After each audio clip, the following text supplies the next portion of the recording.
July 18th, 2019. From El Cajon, California, this is episode 186 of You Can Bet on That.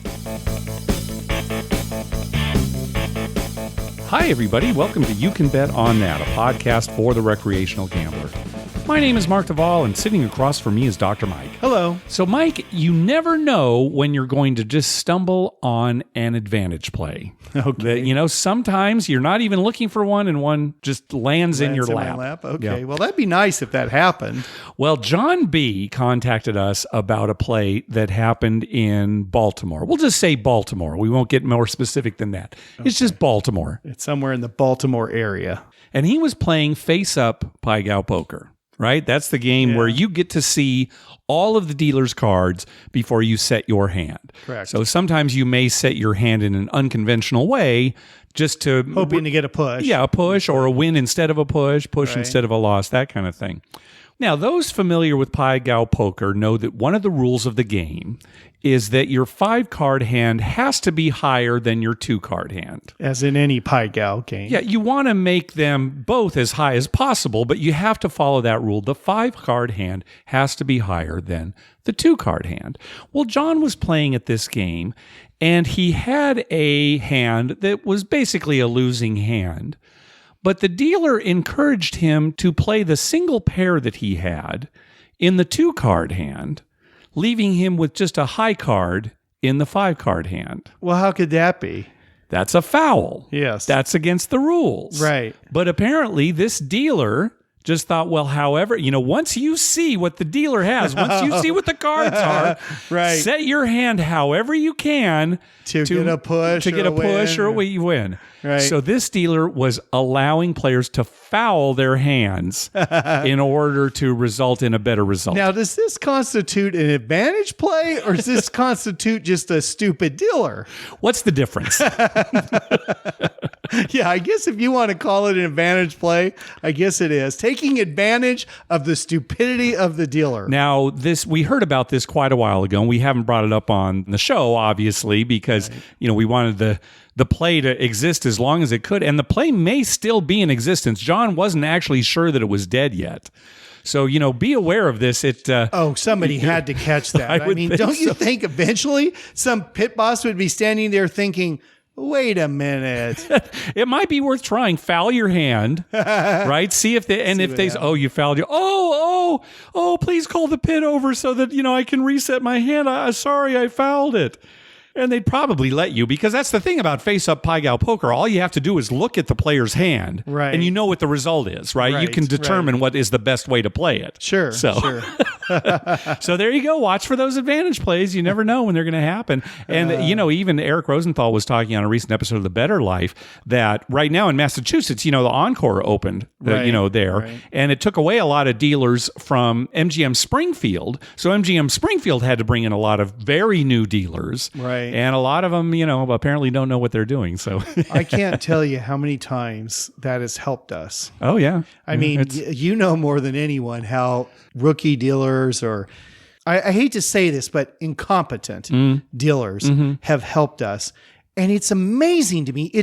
How many times have I told you this in the car? It boggles my mind that a casino would let anybody go out on the floor and deal a game and not be 100% perfect at it. After a recent loss here at Harrah's, Dr. Mike really went off on some of the dealers. I was trying to rein him in a little bit, saying, well, they're trying and they're being nice, but I understand what he's saying. Some of these dealers should not be on the floor. Well, when you can't cut chips. Right. That's such a basic thing. It's such a basic thing. You've got to learn that right off the bat. And when you don't know the payouts, how does the casino management let that happen? Because that only hurts them. And they're not, and nobody runs a business. I wouldn't have an employee who gave away stuff or did stuff wrong, right? Yeah. And if I did, I'd say, we need to train this person more. Obviously, they haven't been trained. Let's put them through some training and get other people in here and I understand that in some situations, they just don't have enough employees. Sure. So they're putting anybody out there, they can. But boy, if you're going to do that, you better have the other employees who are better trained, or the pit people watching them. Mm-hmm. Right. They're kind of shadowing them. That doesn't happen a lot either, right? No, it's certainly not at craps. You will see it at some of the other table games, right? We have seen that where a dealer's just standing behind another one, 3-card poker, even blackjack, that kind of thing. Right. And at the cage, that was my point the other night. I was telling you, at the cage, when there's a new person at the cage, I mean, they stand over their shoulder and watch them because, they don't want to have them make $100 mistake or anything, right? Yeah. So they watch them like crazy. But at the craps table, no, just send them out there. And of course, there are some people who just will never get it. Right. I mean, we have seen dealers who started out very green, but then, now they know what they're doing. Oh, yeah. Right? I mean, I'm going to tell you after the podcast about one who recently left. Oh, okay. But she started off very green. I remember quite distinctly thinking, oh my God. And she got very good. Right. Extremely good. And then there are others who have been there a while and it's like, oh my gosh, I mean, isn't this what you do every day? You've been here 5 months and you still don't get it? Yeah. I mean, and that's a management problem, honestly, because the management needs to recognize that and say, okay, maybe this isn't a good fit for this person. Yeah. We need to find something they can do that fits them. Yeah. So to wrap this all up, remember to try to take advantage of these really bad dealers. Well, one thing we talk about on the show quite a bit is tipping. Tip your dealer. We're big proponents of tipping. But listener Jeff wrote to us and said, what about when it comes to tipping for hand pays, when you win a big hand pay at a slot machine, or tipping the cashier, when you're cashing out?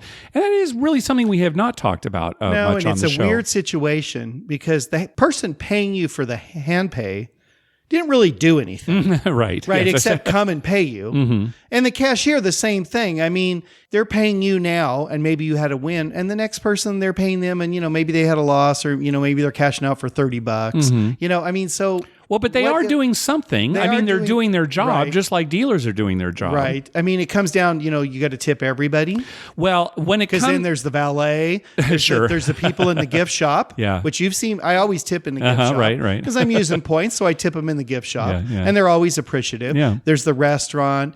What about the bathroom attendants? Well, now, luckily... I've tipped the bathroom attendants sometimes. Okay, but because they hand me a towel or something. Okay, right. What about just like the janitors that are just cleaning up the bathroom? Yeah, I mean, I have tipped janitors before out at Harrah's RingCon, but not all the time. Yeah. I mean, it's most of the time, it's just when I think, this guy looks like he's working hard. I'll give him... But, it comes down to like, are you going to tip everybody or just a few people? Well, here's my thought. Now, we don't play a lot of slots, so we don't get a lot of hand pays. I haven't had the opportunity to tip, really. I've only had one or two. I would think, say I was playing quarter video poker and I won $1,000 on a Royal Flush. Right. I'd probably tip $20. Yeah, right. Because really they're not doing that much work and just suddenly $20. Yeah. I don't know what they're making an hour if it's minimum wage like, the dealers or whatever. But probably they may be pooling their tips and a lot of places do that. Some places don't. Right. So. And if it were a $4,000, say I was playing dollars and I won a $4,000 Royal Flush, maybe 40 or 50. Yeah, something or like that. Yeah, it's 4,000. You might give them 100, sure. But if, in that case, though, you're also getting a W-2G. Right. So you're paying some taxes. Yeah. And then as far as the cashier goes, you tip a lot more at the cashier than I do. But my feeling is that if you've had a nice win, maybe tip them kind of the extra dollars that you're getting out of it, right? You're cashing out for $956. Well, maybe give them the $6, right? Yeah. Something like that. Well, I gave them 66 the other night. Really? Yeah, when I cashed out because it was a big cash out. It was a big win. It was a big win and a big cash out, and it was XX $1,000 and 66. So I gave them the 66. I don't think there's any universal answer. That's kind of our feeling, but I imagine they talk about it on another podcast too. People have very different opinions about how much you should tip. And let's say, what if you had a huge jackpot win? Yeah. At a slot machine, $500,000 or something. Well, I don't know. In that point, do you give $100 to everybody who's kind of helped you out? Do you do more than that? Again, you've won a lot, but they're not doing all that much more. Right. They're not doing a lot. Well, what it turns out is it's a personal decision. Yeah, of course. So it's like me. When I go to the gift shop and I use my points and I buy $200 of crap, I feel like I give them $5 because I thought, because you're not spending any real money. I'm not spending any real money. So, and they're happy to get $5, right? Well, of course. Well, they don't get tipped that often. No, and it's like $5 free bucks. Yeah, exactly. So, they're always very happy. And it creates a little bit of good karma. If you believe in karma, it creates good karma. It creates happiness in the world. Yeah, and that's good. Too, and that's good. You know, it's nice if everyone's happy. And I think people like at the food truck, when I get my free food, I always give them $5. So everybody knows what we're talking about. They've got this faux food truck at Harrah, Southern California. It looks like a food truck, but it's actually built in, as part of a restaurant, a Mexican restaurant there. Yeah. So we go there and we get, we use our points and get free stuff. And I always give them $5. And I think, they're probably thinking great. And, makes them feel better. Right. And everyone, you get a good worker who feels better, they treat you better. And they're always very nice to us. Yes. Because they know probably tips coming, right? Yeah, that's right. Good for you, Mike, spreading the love. Yeah, as usual. You've got to do it. Yeah. Hey, thanks to everyone who's been clicking through our Amazon link. Remember, whenever you're going to buy something through Amazon, please go to our page first, youcanbetonthat.com, and click through our Amazon link towards the top of the page. All right, let's move on to our voicemail hotline segment. Remember, call our hotline at 951-292-4377. That's 9512-WAGERS. 9512-WAGERS. And maybe we'll play your clip on the show. First up is one of many calls from someone named Adam. Many calls. Well, like 3. Okay, that is a lot. They're all different Adams. Oh, right? okay. That's what I'm saying. They're all different. Oh, it's not the Adams. same Adam. All right. Hey guys, it's Adam from Connecticut. It's been a little while since I called. I took about 2 months hiatus from any type of gambling. I know you guys would be probably going through withdrawals if that was you, but I have to say it was actually kind of refreshing. Just what I needed to kind of reinvigorate myself. So tonight I went down to Mohegan Sun. I bought into a $5 craps table with $300. I played very conservatively. I was actually playing an iron cross system, which I've never played before. It was fun. I was really just looking to try to, hit that big fire bet at some point, which didn't end up happening. I ended up losing a little bit on the iron cross and then moved over to Spanish 21. I just want to give shout out to Jeremy at Mohegan Sun, Spanish 21 dealer. He was one of the best dealers of any game at any casino I've ever been to. He was personable. He was making everybody laugh. And you could tell that he really enjoyed doing what he was doing. It was an experienced player at the table, and he was great with helping her out, making the bets, and making the right moves according to the strategy on Wizard of Odds. So big props to Jeremy. I'll definitely be back. Probably not as often as I was, but the 2-month break away from the casino was exactly what I needed to find my enjoyment in the games again. All right. I'll talk to you guys later. Thanks. Sometimes you have to take a break. Yes. And it helps you mentally more than anything else. It certainly helps your pocketbook, but yeah. Well, and then when you do go, you're anxious to go. Right. It's maybe a little bit more fun. Yeah, right. It creates a little more excitement. It's like when you haven't seen a family member for a while and then you're going to see them again. It's like you're excited to see them. I don't know about that. Well, that's maybe not the best example. Family members. Good example. Thanks for the call, by the way, David. Now, I know I've talked about this before. Your dad went with us to the casino this last week. It hasn't been in a while. You actually bought a new battery for his scooter, which was a big problem last time we went. So he was scooting around. He was able to scoot around all over the place. But I know we've talked about it. They don't have Spanish 21 at Harrah's, do they? No, and he loves that. He loves that. He would sit there the whole time if they did. We need to take him maybe to one of the other. But I think Verona has it. Yeah, I think they do too. So we should head out that way. Yeah, one of these days. Yeah. All right, next call. Hey guys, it's Cody from Alabama. Just going to give a quick trip report and then another story at the end. By the way, happy 4th of July to you guys. On Monday of this week, my wife and I traveled over to Tunica to play for a night, just to kind of get away in the midsummer break. So we stayed at Sam's Town, which I'll get back to in a minute, but we prefer to play at Horseshoe and Gold Strike there, which is about 5 miles away. So anyway, we go over to Horseshoe to play craps and get in on a table. And it just seemed like every time it was my turn to be the shooter, I just could not get anything going. I mean, 3 or 4 rolls and I was 7 out. Just very, very poor performance by myself to the point where I was about to just pass the next time that my turn came around. Well, the man immediately before me that rolled probably had about a 15 to 20 minute roll. And then finally when it came back to me, I decided I would shoot this time and see how it went. And it was the best roll I've ever had. I had it between 30 and 35 minutes. Was only all tall, all small, and on the come out rolled the 2, 3, and 11. So, some of the harder numbers to get, got those out of the way. Got all the way up to where the only number left I had to get was the 12. I had $1 on each space, but I noticed someone at the table had a $25 bet on the make 'em all. About 7 or 8 rolls later, it finally came. I rolled the 12, and, you know, a guy made $3,000 on the rolls. Anyway, the crap session was great. The crew over there was great. Can't recommend them enough. But back to Sam's Town, they give great comps. The hotel staff is nice. The restaurant staff is nice. Slot machine attendant's great. But the craps crew there is the worst and most unfun to play with of anywhere in the country that I've ever been. And this is 3 or 4 straight trips that I've attempted to play for a little bit. And just anything that they can do to suck the life out of the game, they do. And around 11 o'clock, there were, I think, 4 people on the table, including myself.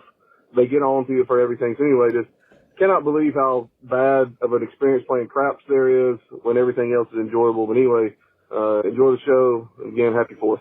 Cody, your experience at Sam's Town sounds like the experience we have when we go to Verona, what we just talked about. Love the property. We love everything about it. You know, the people, the restaurants, the machines. Close. You know, they've got great video poker tape, except the craps crew. Yeah, I don't know what it is. Yeah, it's frustrating. I mean, we'll go back every once in a while just to give them another chance, but. Yeah, that's a big reason we don't go there. Yeah, it's funny. I don't know why it would be at the craps table. I don't either. You know. Yeah, because the dealers at the other tables are great. It's hard to say. Well, one thing I've had a problem with at Verona is there'll be 3 craps dealers and they're all talking about their private stuff. Mm-hmm. They're talking about personal stuff, like, you know, doesn't even concern the casino. Just like they're just totally disinterested if you're there. Yeah. And, you know, instead of like making bets, and then when they make mistakes, it gets frustrating. So that's for me, that's the problem. Yeah. Thanks again, David, for the call. All right, let's hear from our second Adam. Hey, guys. It's Adam from Kansas. Just wanted to call and let you know about a trip I just took to New Orleans.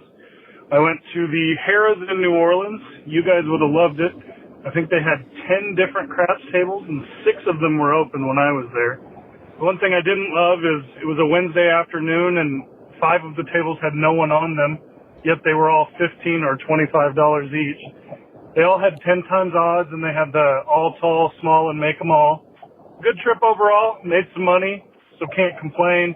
Just wish the stakes would have been a little lower on the craps table. They do offer free drinks in New Orleans on the tables, so maybe if we ever see you there, we can share a whale drink. All right, thanks, guys. Sounds good. I think Gamblepalooza this year is now guaranteed to be in New Orleans and Biloxi. Free drinks on the tables. That should settle it, right? Hey, I wonder how they're doing down there in Mississippi and New Orleans. And just after the latest hurricane? The latest, I guess tropical storm. Well, it was a hurricane for a while, I think. Yeah, right? It started off as a hurricane and then became a tropical storm. But I saw a lot of flooding on the news. So I wonder. I hope all the casinos everybody's doing made okay. it. Yeah. Thanks again for the call, David. All right, let's hear from Jana, who had a weird encounter. Hey guys, it's Jana from Houston. I was listening to one of your past episodes, and it was talking about a guy that had kind of a scam going, and it reminded me of something that happened back on our last trip in April.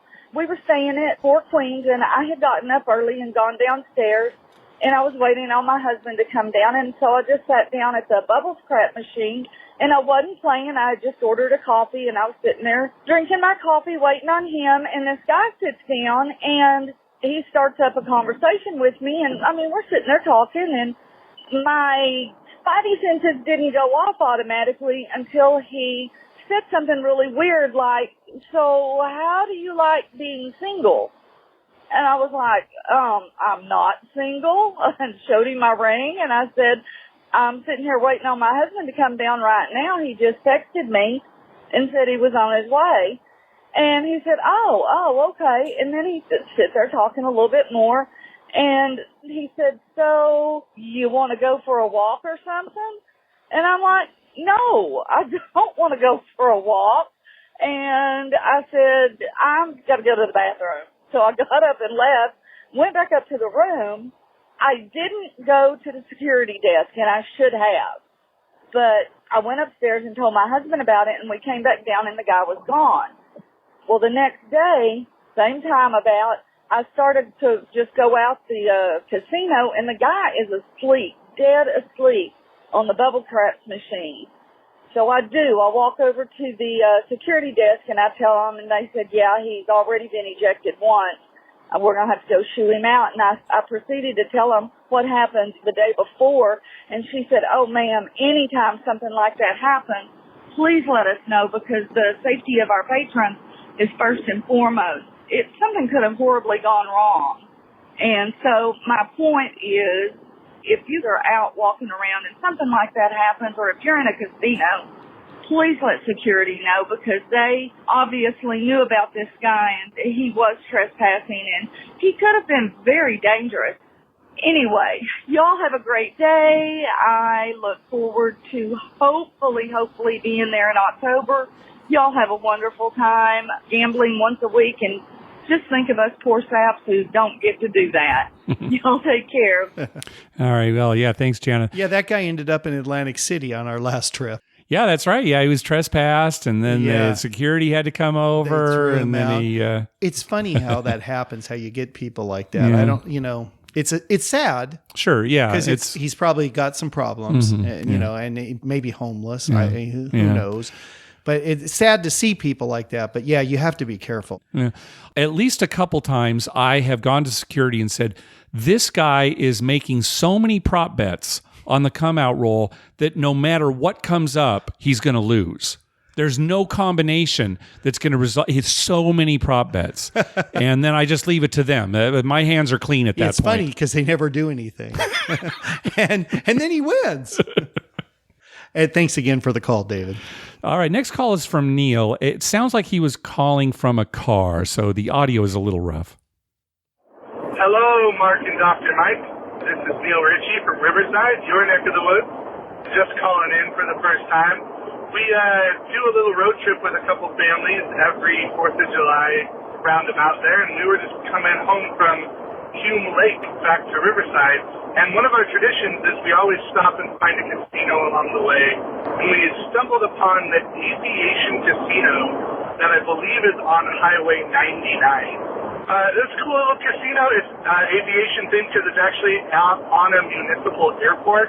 It's basically a sports bar that has those certain types of gaming opportunities where it's obviously just tables, but they have the bakers there and that kind of thing. I don't know the ins and outs of it, but it was cool. They had a whole poker room, and then they had a blackjack table, 6 to 5, $5 minimum, and then they had a 3-card poker table, $5 minimum. And so I played at the blackjack table, just a couple hands, ran a 20 through and doubled up instantly, just to, say that we did.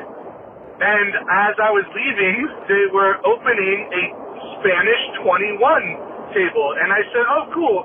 And then I saw that their minimum was $5. I don't know where you can find a $5 Spanish 21, but kids were in the car, and it was just a pit stop, so we didn't spend too much time.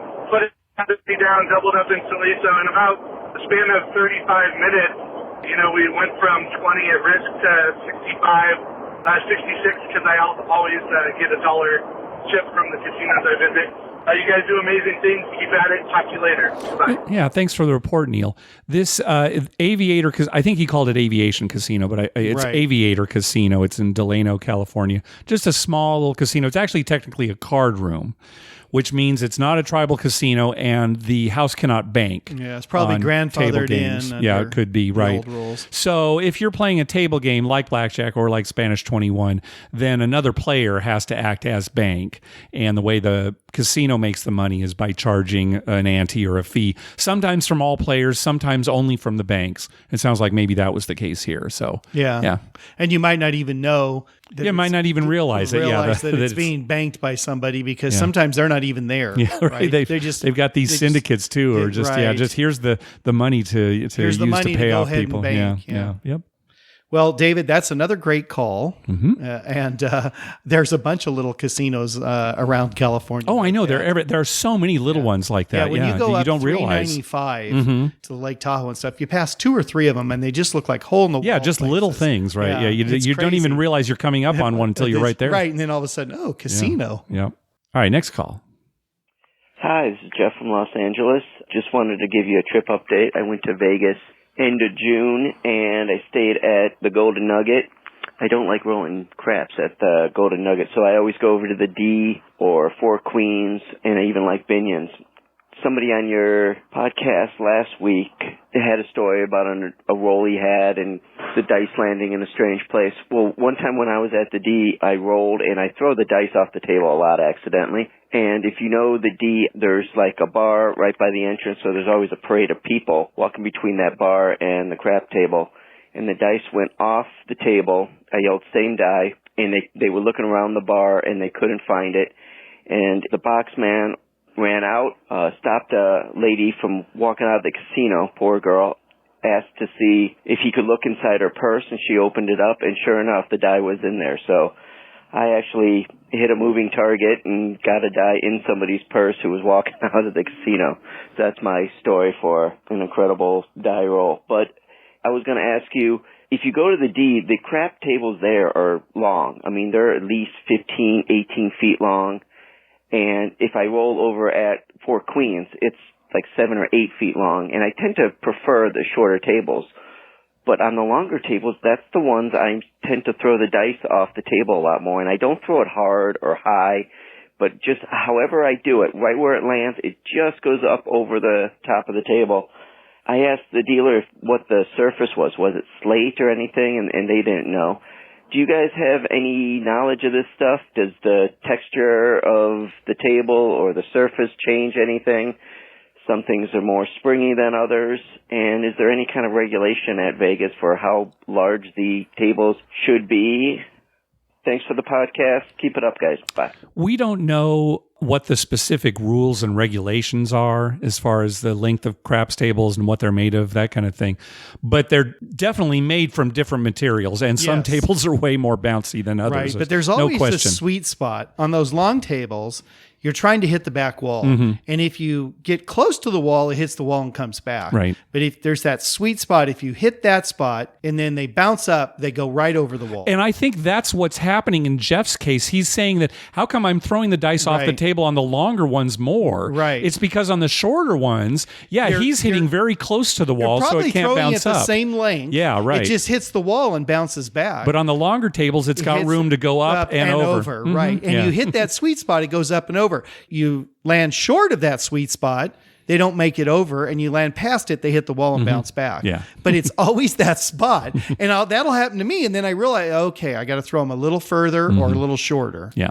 But definitely different tables will have different elasticity as far as I think it has to do with the padding. Remember when we watched them change the tables at Harrah's? Mm-hmm. They got new craps felts. Mm-hmm, right. And we watched somebody actually come out, like a seamstress lady did it. Yeah. And, it's the amount of padding they put underneath. Sure. It. Sometimes there's a lot, and that probably absorbs it, and they don't go. And sometimes there's like nothing. Oh, I know. I've felt somewhere. Yeah, it feels like there's wood right underneath it. It's just felt right on wood, and so it hits it and bounces, as opposed to when they put some padding in there where you've been on those ones where it's real cushy. Mm-hmm. I mean, those don't go off. They just kind of die. They die, yep. So David brings up a good point, because every table can be different. You got to get used to. Yep, that's true.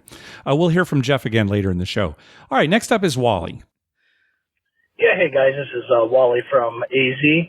Just wanted to tell you guys a quick story. I was in Vegas a couple weeks back playing a blackjack table, doing pretty well, and ended up getting a good hand that I needed to double down on. So I broke down a $1,000 chip, which the dealer ended up giving me 4 purples back for $2,000. I realized that she made that mistake, but didn't say anything, just figured it was a good deed that I got a little extra money out of it. Played a little bit further, had to break down another $1,000 chip, and ended up getting 4 more. And didn't say anything, but kept him going. And probably about 10 minutes later, I was surrounded by security and ended up getting pulled into the back room, and they showed me the video of me being overpaid and had to pay it back, which I did because I realized I was overpaid on it. But just wanted to be curious, what was the most you guys have been overpaid on, and what would you have done in that same situation? And also just, I guess, realize when you are overpaid, if it's a little bit higher than normal, then maybe you should mention it if you don't want any confrontation. Appreciate your guys' show. Love what you guys are doing. You all have a good one. Thanks. Bye. This story, it's sort of unbelievable to me. I assume Wally was in the high limit room. Well, yeah, David, just go back to the beginning of this podcast. What were we talking about? Bad dealers. Yeah, right. Yeah, I mean, but that's crazy bad. But see, here's the thing. In the case of these high denomination chips, I would think that the dealer would have to say changing 1,000, right? And the pit would come over and watch her do exactly what happens at the craps table. Even a 500. When I come to the table with a bunch of 500 chips, I put one down and I want change to make some bets. I give it in. They always say changing 500. The pit comes over and they cut out 500 in green and then make my bets. And they look. And then being back roomed for this, I don't understand why somebody couldn't have just come up to the table and said, "Oh, sir, the dealer gave you too much," which Wally obviously knew had happened. Well, maybe they wanted to show him the film just to make him sweat a little. But all right, I guess. I mean, it sounds like they're just trying to all right, we're going to give this guy a clue that he didn't do anything wrong. No, I mean, depending on what what you think is right and wrong when it comes to that situation. You could have just say, "Well, God, I didn't even think about it," but you're right. Yeah. See, here's the thing, and he asked, "What would we do?" And we say that generally, when the dealer makes a mistake, we don't call attention to it.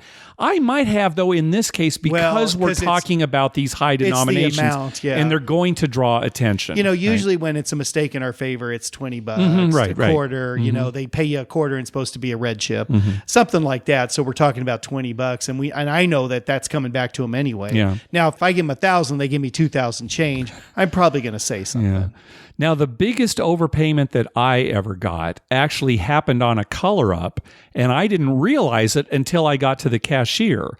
I colored up, and I had, it was like $535. And they inadvertently gave me $1,000 chip instead of a $500 chip. Yeah, which is crazy. It was at Mirage years ago, and I didn't realize it till I was already up at the cashier. And they were saying, "Oh, okay, $1,035." I'm looking, what? Yeah, so that's the biggest mistake I've had. I don't think those $1,000 chips were bigger than the 500 at that time. And in some casinos, they still aren't. Now here at Harrah, Southern California, they're actually different sizes, right? So they really stick out. They really stick out because they're much bigger. They don't even look right in the rail, so you can't make that mistake. Although yesterday out there, I did see somebody color up. They had a lot of chips and they put it all out there and then they added it up and the pit guy got 500 more than he was supposed to. And then the player is looking at it and before he could say anything, the dealer said, no, it's not, 4,200. It's 38 or whatever. It was something like that. Yeah. So. Okay. Well, so do you know of a big mistake like that? No, my mistakes have always been 100 or less. Okay. Maybe just on the table. On the table. Yeah. That I can think of. Yeah. And it's usually because it's some come out and I've got like a gazillion. You've got so many prop bets. Yeah. That they've called security. Some douchebag has gone up to security and complained about. Yeah. And then they get all confused about what to pay and everything. That's usually when it happens. Yeah. Thanks, David, for your call. All right, let's hear from our buddy Taylor. Hi, Mark and Dr. Mike. This is Taylor from New Mexico.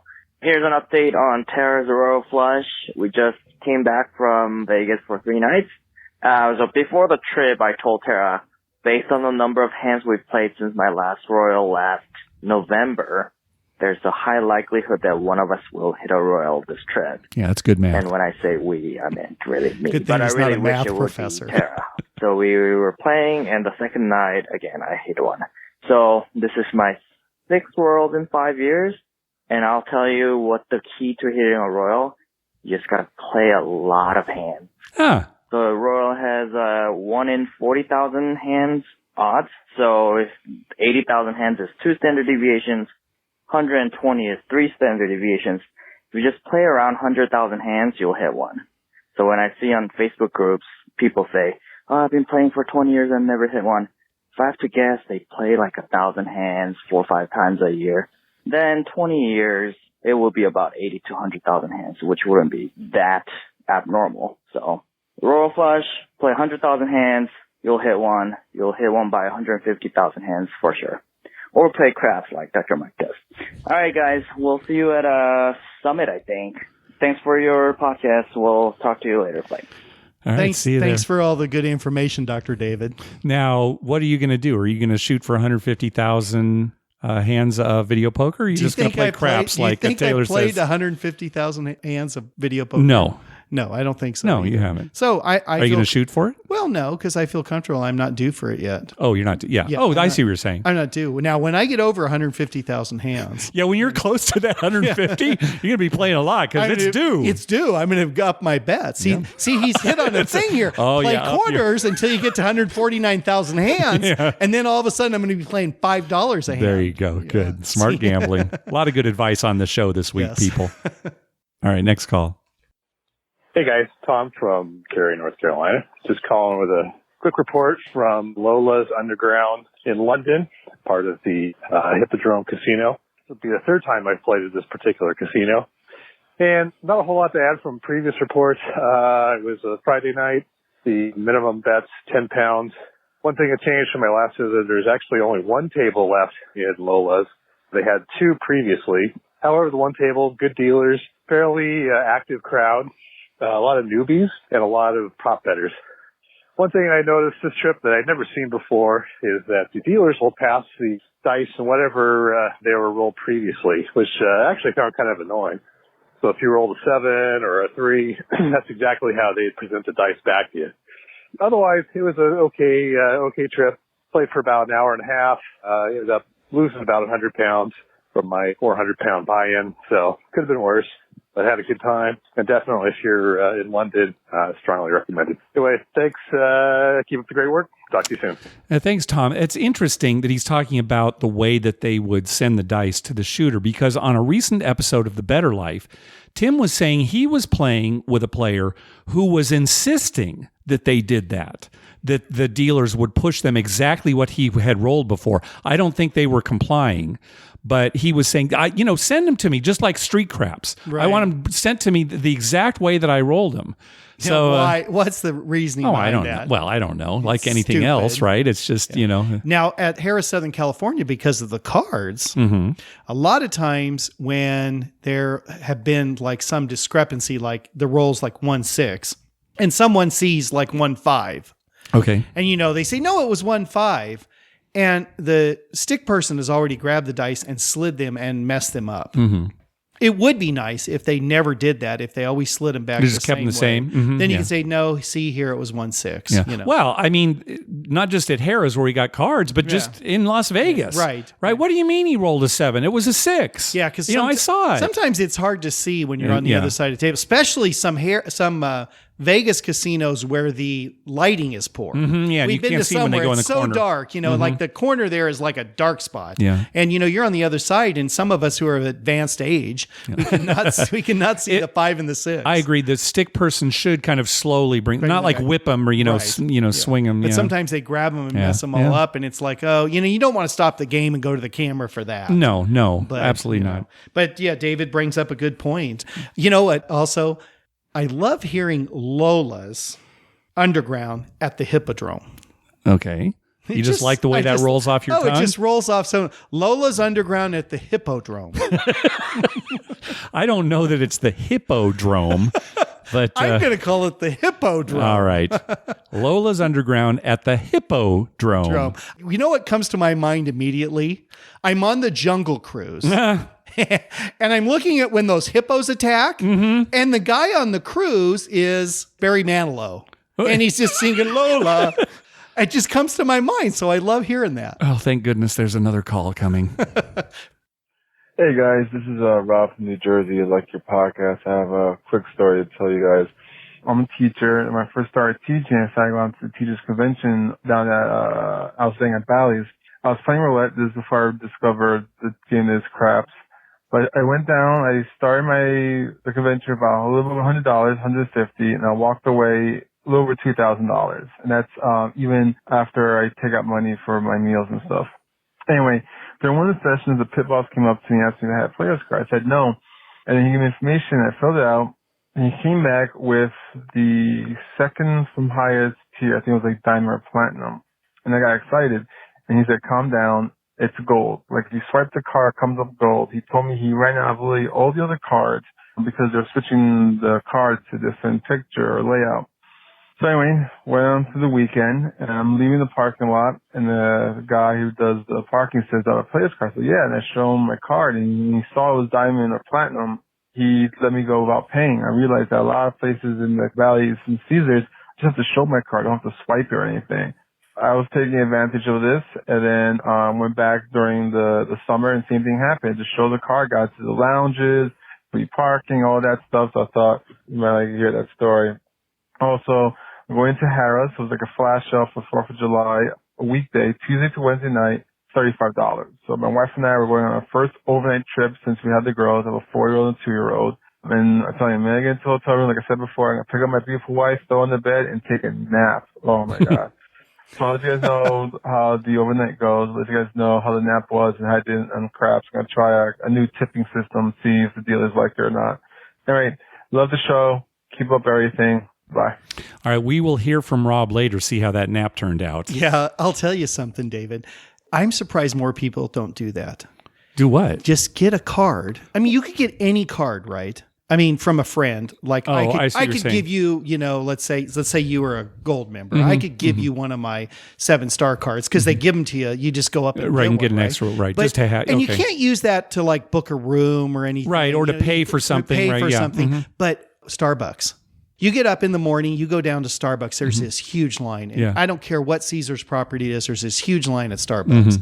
You have that, 7-star card. You just flash that. Just go right you don't pay with it, but you flash it. Yeah, you just go right up to the front if you're going to pay cash anyway. If you're a gold member, you're probably paying cash anyway, right? Yeah. And you just go up to the front. No, I'm a 7-star. That's an advantage play. That's an advantage play. How ethical is it? I don't know. But see, in this case, Rob was actually given the card. Yeah, he was forced into it. He had no choice. Yeah, that's right. So, but I'm serious. I've often thought of that. I'm surprised that people just don't do that more often. Well, it would be certainly an easy enough thing to do. All you would have to do is look around some of the slot machines. Yeah, people are leaving their cards in the machines all the time. You wouldn't even have to have somebody give it to you. You just go to slot machine and there's some diamond card in there. Oh, good. I'm diamond winning. And the line at the cafeteria. Yeah, at the buffet, you mean? At the buffet, right? Or, any of the restaurants or anything. Sure. There's usually a diamond line. Yeah, that's true. Now, you can't use it at the Diamond Lounge. No, because they slide your card. And see who you are and stuff. Yeah. All right, let's hear from the third and final Adam of the show. Hi, Mark and Dr. Mike. This is Adam from sunny San Diego. I first discovered your podcast about 6 months ago and been working my way through. I promised myself I wouldn't call in until I was caught up live, but I am 10 episodes behind, and after this weekend, I felt like I needed to call in. I went to our local Verona casino, bought in for $400, and using my normal strategy of 66 to 44 inside with a regression after 2 hits, I was quickly down $100 after 3 shooters, including myself. The dice passed to the other side of the stick. The stick man politely reminded me to put down my fire and sharpshooter bets. I did 1 each, and the gentleman proceeded to roll 5 numbers to the fire bet. After hitting several 4s, I had my 4 up to $100. I've never had any bet on the table over $100. He was coming out on his 6th number. All we needed was the 8, and then the 8 came up. I debated whether I wanted to lay the number. As Dr. Mike had said, if it's your first time on the fire bet and you've never hit it, just let it roll. And he did. He rolled a hard 8 to hit the 6-point fire bet. I was stunned. There was only one other gentleman on the table that was on the fire bet as well. At one point during the roll, I looked down to see what the shooter had on the table, and he was only betting the pass line with odds. Never once did he put any place bets out, any come bets out. He was not on the fire bet. There was only 2 of us that made money on it. I proceeded to tip the crew $50 and tip the shooter $25 as well. I was a little surprised when they did pay out the fire bet that there wasn't any W2Gs that we had to fill out. I think my bet was too small, having only $1 on it, but the gentleman next to me had $3 and won $3,000 on it. And they just paid him and no paperwork was filled out. Wondering if that's something common or if there wasn't another limit. Anyway, overall, I colored up for $1,700 and was by far my best win ever. I love your podcast. Hope to hit another fire bet and hope to maybe play with you guys at Verona sometime. Take care. Good job, David. This doesn't make sense to me. No, right? They should have filled out paperwork. W2Gs, because the rule is on a table game, they're supposed to give you a W2G if the wager pays 300 to 1 or more, and you've won more than $600. So that was the case for you, Adam, and for this other gentleman. You won 1,000, and it pays right? 1,000 to 1. So that doesn't make sense to us. It seems like they should have given you W2G. And I wonder what that's about. If that's just laziness on the pit, like, oh well, 2 people and they didn't have ignorance, $5 on it. Yeah. It seems, unless we're missing something, and it sounds like it's a typical fire bet pay table where the 6 numbers pays 1,000 for one. So it seems like it's wrong. Yeah, it seems that way. Very strange. Well, it's Verona. That's right. Yeah, we were just complaining about the crew there. All right, next call. Hey guys, Julio over from the Bay Area. Just had a quick question. I just got back from Reno. I usually don't bet on the sports games if I'm driving back that same day because I've never mailed back a winning ticket. So I just wanted to know if you guys have any experience mailing it back and seeing how long it actually takes to get your winnings back, like if it's in check form or how that works. Okay, other than that, I heard someone say maybe you guys should come out to Reno. Yeah, it'd be great. There's a lot of casinos out there. It's definitely not Vegas, but it'd be great. And for Dr. Mike, there's unfortunately not a lot of nudity going on in the casinos there. But anyways, have a good day. All right, thanks. Bye. Yes, we've been told that next year's Gamblepalooza will be in Reno. Right, so look for us showing up there. When you mail back a winning sports ticket, was it like a couple weeks? Yeah, it takes like 2 weeks, and they mail you a check. Yeah. Now I have 2 right now at home. In my drawer that I haven't sent them in because I'm probably going in August and definitely going in October. Yeah, what was it good for, like 6 months? For a year. A year. It depends on the book. Yeah, that says right on the ticket on the back. Mine says, good for 364 days. Okay. So all right. Okay, good. All right, next up is Mark. Hello, this is Mark from Minneapolis. Love the podcast. The term Jack White that you've been using seems very familiar to me, and then I kind of went back and did some of my poker playing research when we used to call everybody a Jack Wagon because you couldn't swear at the table and use the real words you wanted to use.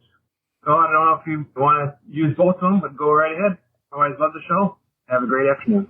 Yeah, I think the key here is Jack. The prefix Jack. Right. Put Jack, Jack Station, Jack Clown, Jack Machine, anything like that. It really works, it works wonders. with it. Well, my wife's from Minnesota, and since he's calling from Minnesota, maybe it's a Minnesota thing. Maybe she heard her father say Jack Wagon a lot. Maybe. I don't know. But I've heard Jack Wagon out here. Yeah, I have too. Oh, for sure. Yeah. So it's just Jack in front of anything. Jack in front of anything. Let's see if we can come up with the best one. So Jack in the box. And when we're playing, I'll just look at you and say, Jack in the box. Okay. And they'll think, we're talking about food, and I'll just be calling that guy a Jack. Oh, okay. I got you. Yeah. How about just Jack Box? Jack Box. See? Hey, look at that Jack Box. Hey, make another bet, Jack Box. Jack Box. Call me Jack Box. Okay, I will. I've eaten enough Jack in the Box. I think that's apropos. Have you made enough prop bets, Jack Box? There you go. Thanks, David. Yeah, we got a new term. All right, let's hear from our craps buddy, Vince. Hey, Dr. Mike and Mark. This is your old crap buddy from Harrah, Southern California, Vince. A couple of comments really quickly. First, bubble craps. It's purposely rigged, especially at the Harrahs in Southern California, that it won't print out more than, if you go over $1,000, it automatically prints it out. And I guess the reason is because they're trying to avoid the $1,200 that you have to pay taxes on. If you notice on the craps tables, the only ones that are taxed are the fire bets, and it's the same reason. It's the odds that count. Secondly, I want to comment real quickly on the trip I had to Vegas a couple of weeks ago, where I went to the Wynn and Encore. Pretty vanilla tables, no prop bets, 3, 4, 5 odds. Dealers were adequate. However, the players were, I thought, below average in craps intelligence about the game, which is not unusual, but unusual in the fact that everybody I played with didn't know anything about craps. And lastly, some odd things that happened, as you were mentioning in your last podcast. Strangest thing I've seen was when playing at Caesars. A guy walks up to the table while the dice are in the air, throws a $5 chip. The chip hits the dice in midair and goes out. 7 out. Everybody on the table lost, and the one person I did feel bad for had about 10 grand in action out there, and say he was pissed would be an over-exaggeration. Anyway, Enjoy your podcast and hope to see you again real soon. Like I said, I'm not coming there as much as I used to. I'm trying to save as much money as I can, and hopefully we'll see you again next time. Have a great day. Yeah, thanks, Vince. So what he's talking about is related to a call we had on our last episode where listener Todd was saying, hey, I play these bubble craps machines all the time in Vegas, and it never spits out tickets early. And I've never gotten a W2G or a hand pay or anything like that. And Todd actually wrote back to us and said that what he does, he plays at the bubble craps machine at the Cosmo. And he says that machine has a $5,000 maximum. We've never seen a machine with a maximum that high. No, not even close to that. No, high. so he says he's making like $1,200, $1,500 bets and then just cashing out. So I assume the Cosmopolitan is treating this like a table game instead of a machine. Right. And maybe that's how they get around the law. Meanwhile, here in Southern California, they're treating it like a machine. Well, because if they treated it like a table game, they wouldn't be able to have it there because table games have to be based on cards in California. Right. And so that's why they're spitting those out. So I don't know. There are some gray areas coming because the company that makes Shoot to Win craps has a new craps game, and I think they have it at the link, if I'm not mistaken, where it's this big video screen. It looks like a big regular craps table, and you throw dice. Oh, really? On it, but all your bets are made at a terminal. You put your no card chips in. or anything. Right, there are no chips. Now, there is a stick person, to keep the dice moving. But is that a table game or a machine? I mean, to me, it's a table game, but then are the bubble craps machines table games? Right. So anyway, I'm offering a lot of possibilities here with no definite answers, and I think it's open to interpretation, and we're not lawyers. But anyway. Well, my wife saw David, who is a friend of ours out at Harrah's, get a hand pay on the bubble craps. Oh, really? Yeah, like you would on any slot machine. So Okay. he must have had a win big enough that they had to hand pay him. But did they give him a W2G? Well, she didn't see that. All right. She just saw the attendant there paying him. Okay. Out of her that's out of interesting. her thing. No, so one more confusing Yeah, thing. so that's kind of confusing, but she was actually saw that. Yeah, So all right. We'll have to ask David about that. Yeah, okay. And the IQ of the craps players at Harrah's Southern Cal is way, way higher than you're ever going to find, I think, in any casino. We've I've said ever it been is a to. craps casino. There's no It question is a craps about it. casino, and the people that play there play constantly. Mhm. I mean, so their IQ is high. And when you're used to that, and then you go to even the Venetian or Wynn or some place that you think is going to have, no, it's not like that. Yeah, that's true. It's general people who play once a year or something. That's true. So thanks again for the call, David. All right, next up, it's Melanie. All right. Hello. It's Melanie from Colorado, just home from a trip back to Kansas City to see my family. I went to Harrah's in Kansas City briefly, had a little time between things I had to do. Pretty cool. It's pretty smoky there. We have one $5 table, one $10 table, one crapsless craps. This was, maybe 3 p.m. or something. It was pretty full. Had a good crowd.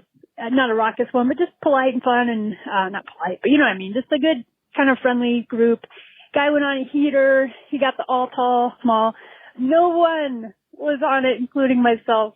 The all tall, small was a minimum $5 bet. I used to like to put 2 on there, and I know on a little roller, what's $3 more, but exciting to watch that. He did go on a heater. I think I went up my buy-in 200, cashed out 350, so that was great. Harrah's in Kansas City. 100 times odds. How about that?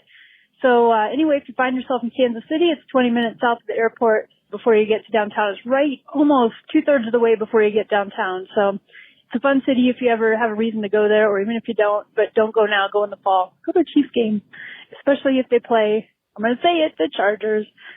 Hopefully we can beat Crimea Phillip Rivers. All right. I love your show. Super glad that you did it on July 4th. Thanks for not taking the holiday off, and I'll listen for the great stories to come. Love it. Bye. Thanks, Melanie. Have you been to the Harrah's in Kansas City? No, my brother's been Okay, I couldn't remember if you'd been. Several times. My mother's from Missouri, Uh-huh. and she goes back to visit relatives quite a bit. My brother's gone with her several times, and they go to Harrah's. They like it there? Yeah, they like it. Yeah. Good. Oh, good. So, okay. But come on, Kansas City Chiefs. Oh my God, they're my nemesis. Are they really? What team do you support? They're in the top 3. Of what? The teams you hate? Teams I don't like. Oh, can I guess the other 2? Yeah, go ahead. No, let's just move on. All right. I support the Los Angeles Chargers. All right. And I always will until they're back in San Diego. Did you hear? Until? Yeah. So when they come back, you'll stop supporting them. Is that what you're saying? That's it. And then I've had it. They've moved too much. Yeah, okay. Did you hear there was actually a rumor recently that they were going to come back to San Diego? I don't know who started it, but somebody said, "Oh yeah, the Chargers are thinking about moving back here." I've heard that ever since they left. Yeah, I've heard rumors. I mean, like I that. heard this on a radio talk show. All right, and there's no on a radio talk show. Yeah, there's no truth to that. All right. Thanks again, David from Colorado. That was a great call. All right, let's hear again from Rob. Hey, this is Rob from New Jersey. My wife and I, we went to Harrah's. We got there, like I said before, we took a nice 3-hour nap. Nice. And then went down to dinner at the McCormick and Schmick's. Really good steak seafood, really good old fashioned. And then went out to $10 tables. Didn't win, donated to the casino, but I did this tip system where I did $1 above the minimum, so it's 10, so I put 11. Then I put $1 next to the stack as a tip for the dealer, so that when I hit the pass line, the $1 I got from the extra from the minimum replaces the $1 I tipped the dealer. So basically, after the first win, I was tipping the dealers with the house money, and the dealers seemed really appreciative about that.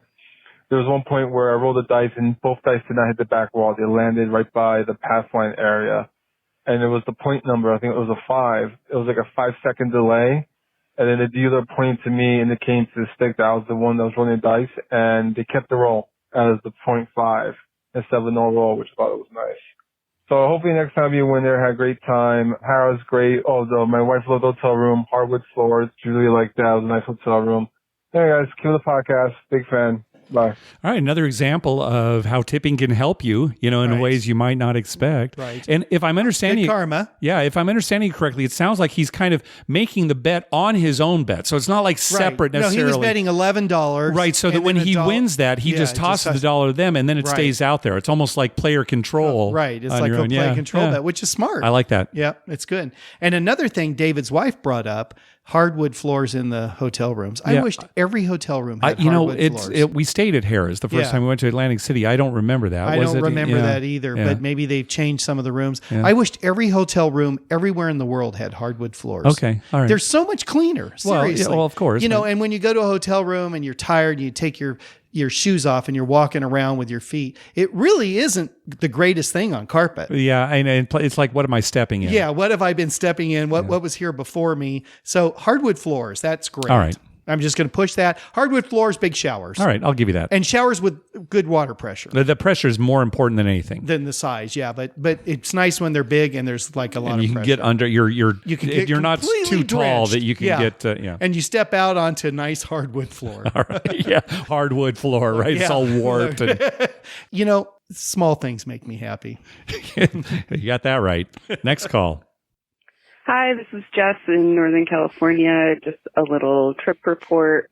I spent a couple of days up in Reno recently, and it was all right. I played with the same $200 from Friday night, all of Saturday, and Sunday morning. Definitely lost it all, but made that $200 last for some pretty good sessions, so that was a win in my book. There were two interesting types of players that I noticed. One came in, bought in for $5,000 and was just playing the don't come. So the point would be established and then he'd play the don't come. And what was really sad is the table was pretty cold. Everybody playing the pass line, losing our money because they'd 7 out. Well, they would 7 out on that second roll. So even the guy playing the don't come was losing his money too. The house was just winning, winning, winning. The other was a pair of brothers that were playing kind of opposite each other. One would play the pass, one would play the don't pass. They both put on, not full odds, but were playing odds.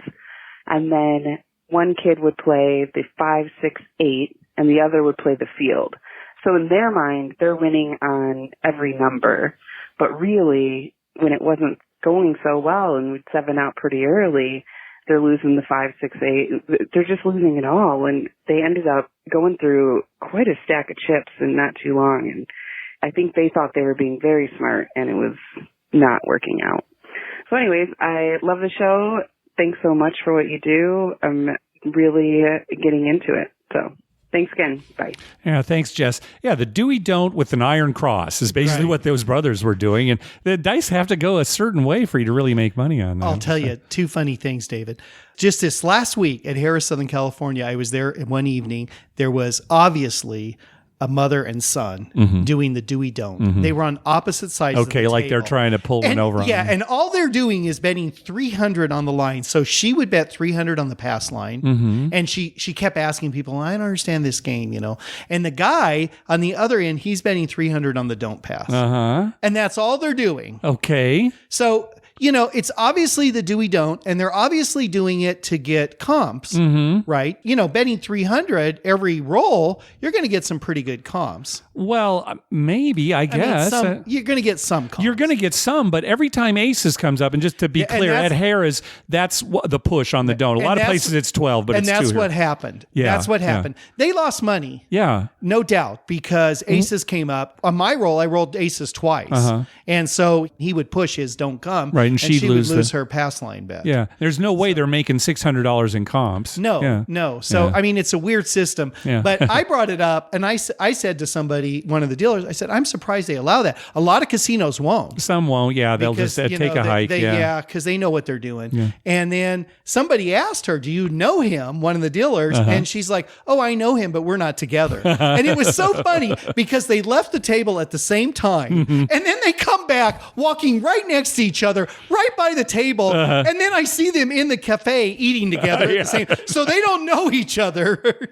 Oh my God. It was funny. it was so silly. Yeah. And then the other part of her story was about the guy betting the don't. That might be our buddy from Harrah, Southern California. Yeah, you know, who that's buys in for 5,000 and he always bets the don't come. So on the come out, he doesn't make a bet. because he doesn't want to be on the same number as everybody on the table. Right. He's hoping for that case where maybe you'll make the point for all the pass line players, Right. and then on the come out roll, a 7 will come up and he'll win his don't come. You're right. The ideal situation for him is you come out on a 5. He makes a don't come. You roll a 6. And then you make your 5. Right. He doesn't lose his money. And then you 7 on the come out. He wins, you win. Yeah. So then everyone's happy. Yeah. And I bet you that's him because I know they go up to Reno a lot. Do they really? Yeah, they do. Oh, okay. I was yeah. going to say, it's not like this unique system. I'm No. sure a lot of but don't they players go to do Reno it. a lot. And Okay. that may very well have maybe it been was him. Yeah, could have been. But anyway, David, you know, how would David know? All right, let's hear once again from Jeff. Hi, it's Jeff from Los Angeles. I just wanted to get your ideas on, I don't know if you know what happened at the Westgate in Vegas. They do a poker tournament, and they had for their main event a $500,000 guarantee, which means if they don't even get the number of participants to actually, the buy-ins don't reach that number, the casino will put up that number. So there's guaranteed that there's $500,000 in the prize pool.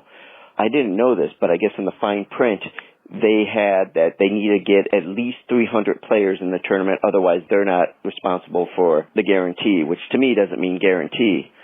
But the buy-in was something like just over $1,600, and they needed about 360 people to make that guarantee and to pay their dealers and stuff like that. Well, on the final day and the final hour where the tournament was going to be locked and there was going to be no buy-ins and nobody could register, they were short. They were about 309 people in the tournament. So they're on the hook to pay the $500,000, but they're nowhere near what they need to put that money in, and they would have been out tens of thousands of dollars.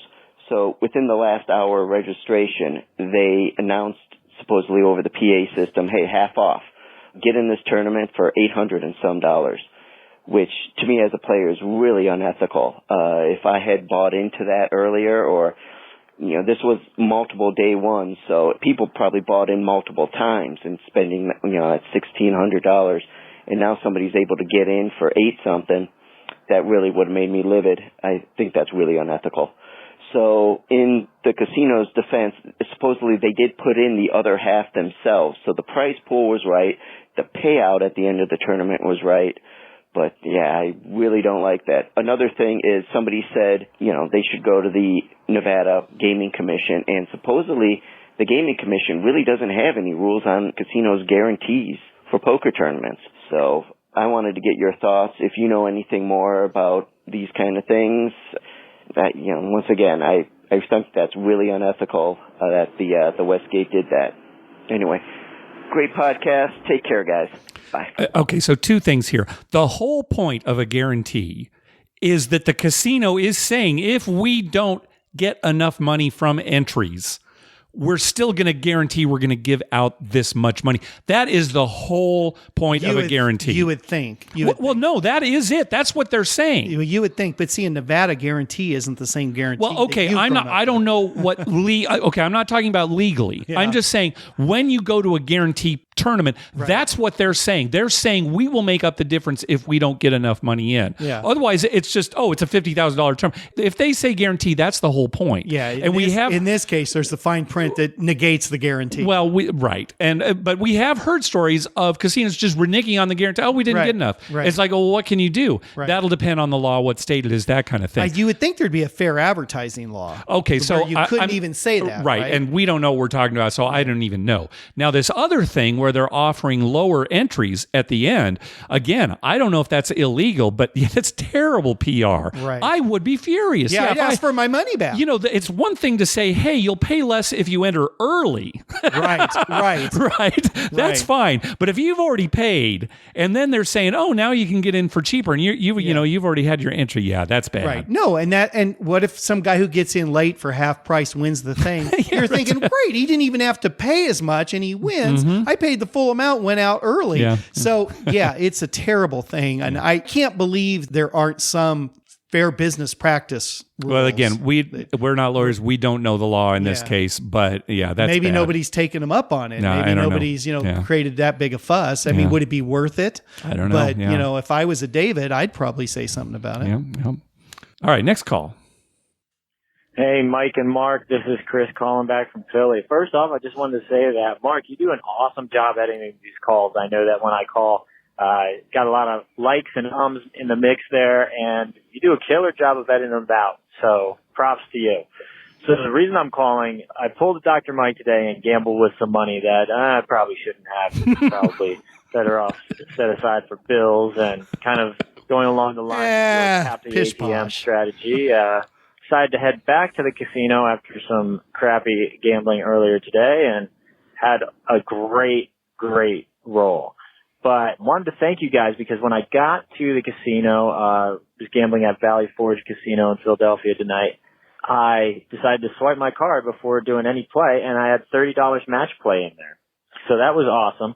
Barely ever happens for me. So I put that down on the blackjack table, stacked my $30 on top, and won the hand. So right off the bat, $60 winner at the casino. So was really excited about that. So excited, in fact, that I didn't realize what I think is the way those match play tickets work, which is that you can keep them active for multiple hands until you lose them.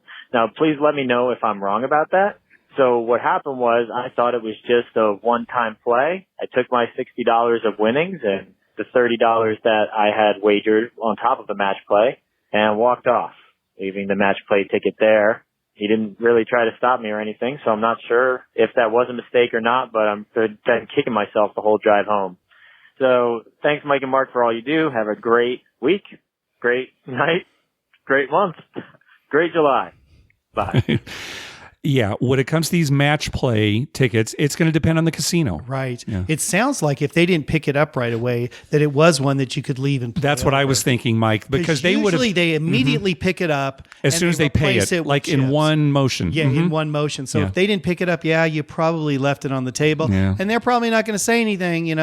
I mean, but a good dealer would have. But would have said, "Hey, you still got money. You still here. have this. Right? They should have." Sounds like the case, but in general, it's going to depend from casino to casino. And we have seen more where they do take it than where they leave it. I haven't seen match play in a long time. Most of the places we go, it's straight out free play. Right. I haven't played with a match play coupon in some time. Well, back in the day in Vegas when we did match play, remember they took it more often than not. All right, I know at Downtown Grand they do. Oh, that's right. Oh, yes. Okay, I do specifically remember that because we played that recently, right? Yeah, and they did. Another thing, David. Some days, let me rephrase that. Most days, it's good to be Mark when you're gambling.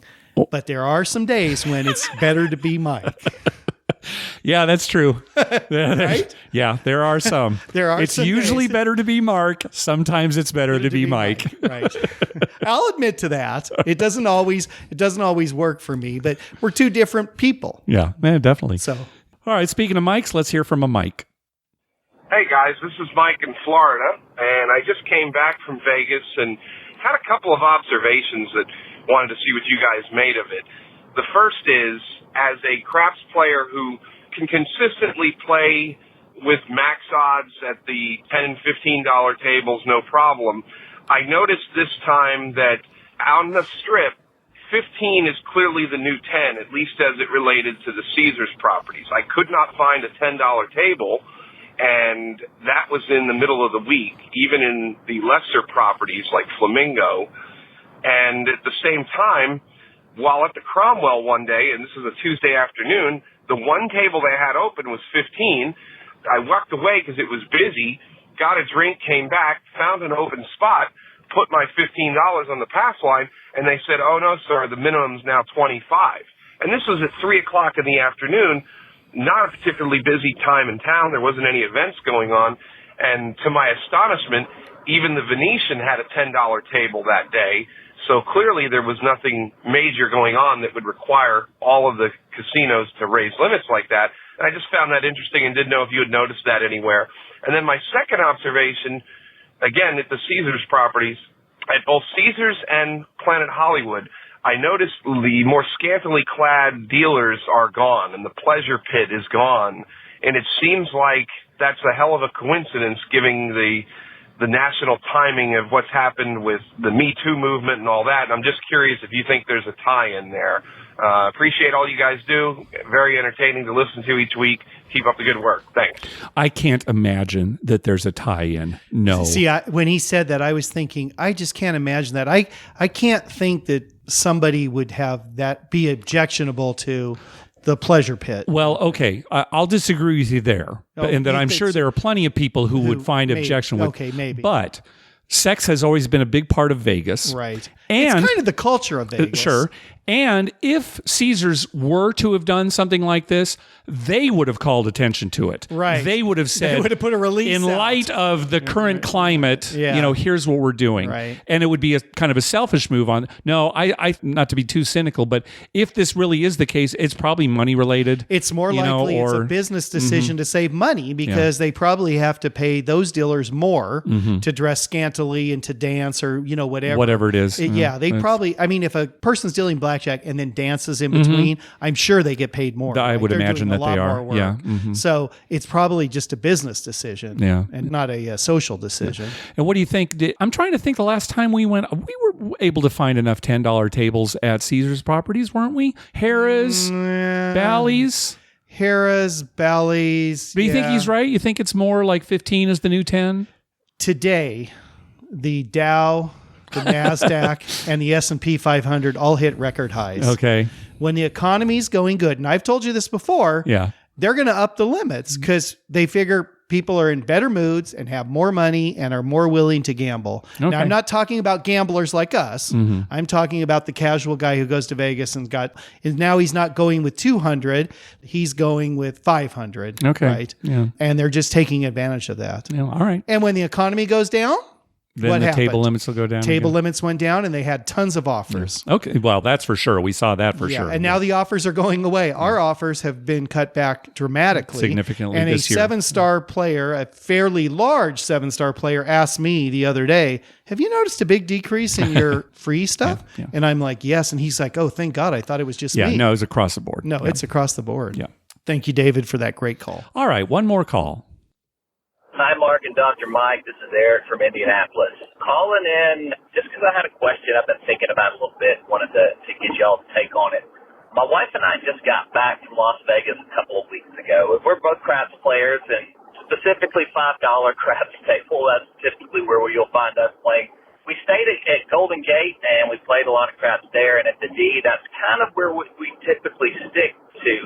But sometimes we'll jump to other properties a little bit, and one of those properties that I would always seem to pop in at least once is downtown Grand. And after this past trip, I'm not sure I'll ever play there again. And it really had nothing to do with downtown Grand. I've always enjoyed that casino. I know it's not very busy that often, but I've always enjoyed the casino. I've always had great experience with the cruise there.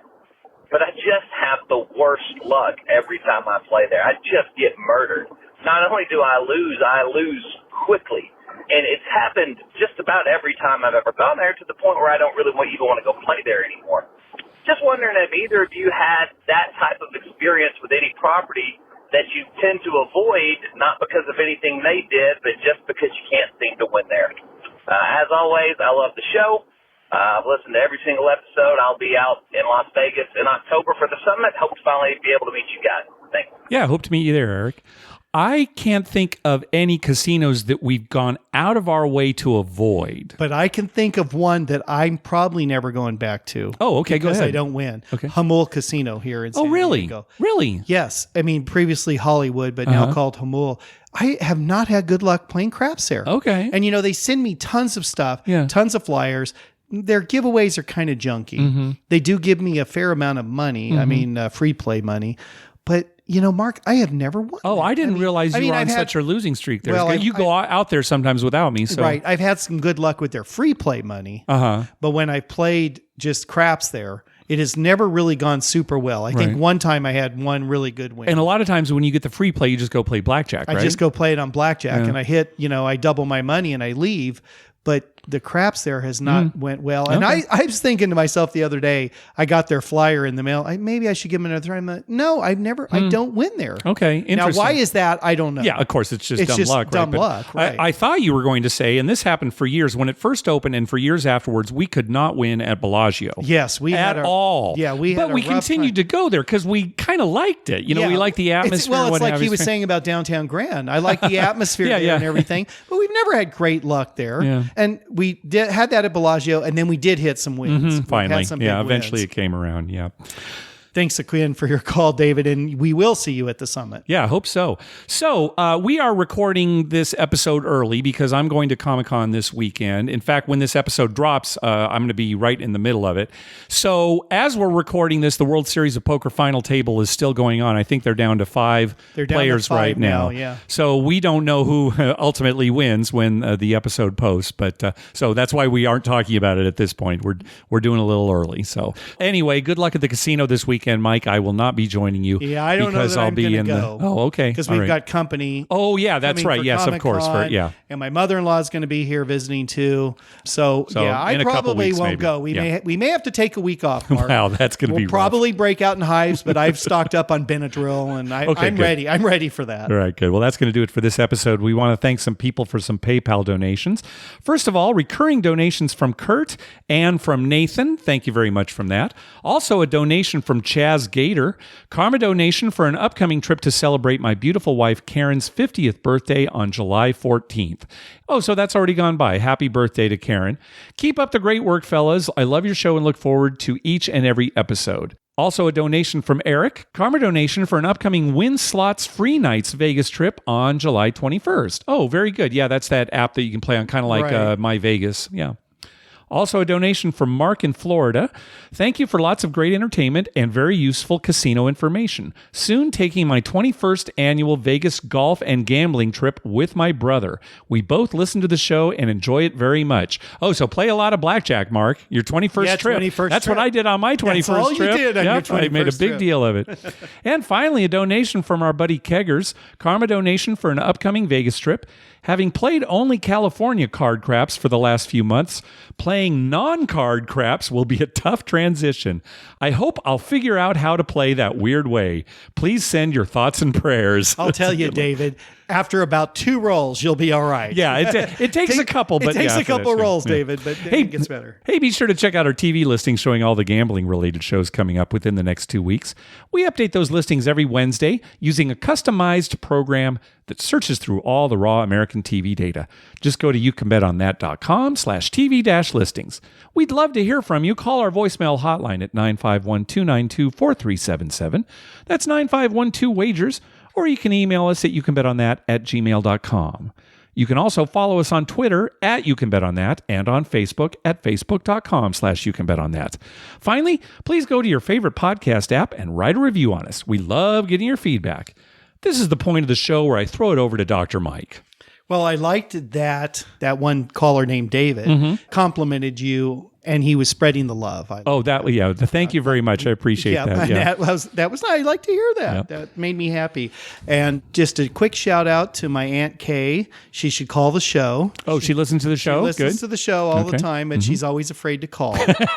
So she should call. I'll make you sound good, Kay. Yeah, no matter what, Mark makes everybody sound good. He puts a ton of work into that, even me. And Yeah. I mean, you don't have to do much for me. Oh, my God. You should hear what I have to edit. So good luck at Comic-Con. Thank you. Yep. I hope everything goes well. Yep. And we'll see everyone at the casino in 2 weeks. So Sounds good. All of the listeners that go to the casino, that's why you won't see us. This week. That's right. At least Mark. Yeah. All right. Thanks for listening. Good night.